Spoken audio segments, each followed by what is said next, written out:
to our food forest. My name is Bastian and today I want to show you our very young food forest that we planted in October 2022.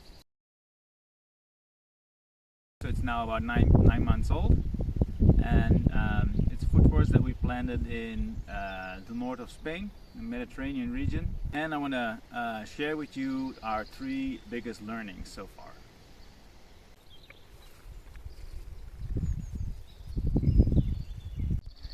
So the 3 biggest learnings so far in our food forest are, one is about fencing, the other one is about mulching, and the other one is about the contour level of the swales. What kind of went wrong with mulching, or what we learned, is that the small trees that we planted, we didn't give it a really big amount of mulch. We just laid out a little bit of mulch, and we did heavily seed in all the swales, so a lot of plants came up, which is great, which is what we need.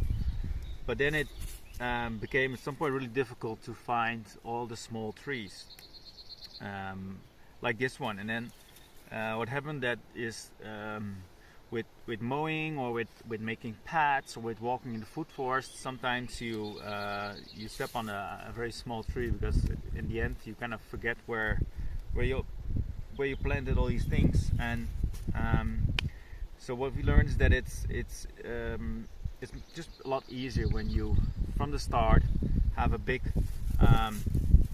amount of mulch around every tree, which makes it kind of a zone where there's no vegetation and easier to recognize your trees.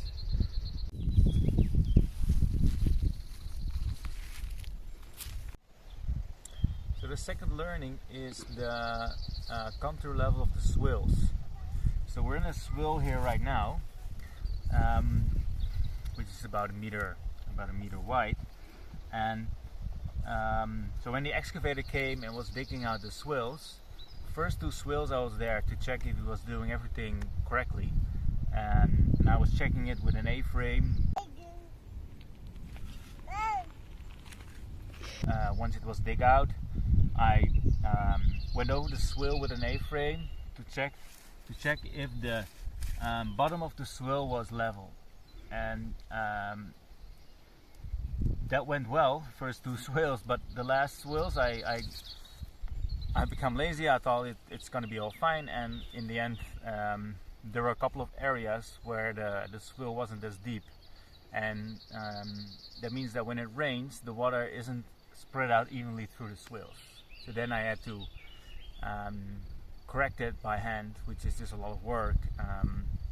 So yeah, the learning was just spend or invest more time once the excavator is there in making sure that everything is exactly level, so the water can spread out evenly through the whole swale. So the third learning is about fencing. Our fence in the beginning wasn't set up correctly, and that's why wild boars came in and destroyed the swales. What we learned is that it's really important to know what kind of animal is in your area and how to protect your food forest from it.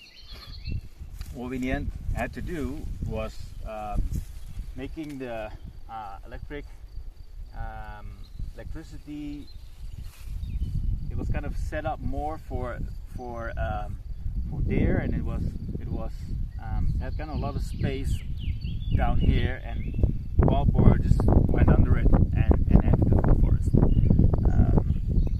So it was basically just about lowering all these electric lines a bit more to the level of the wild boar, and since then we had no problems. But fencing is a really important thing. Also in my previous food forest that I planted, fencing has been a challenge, and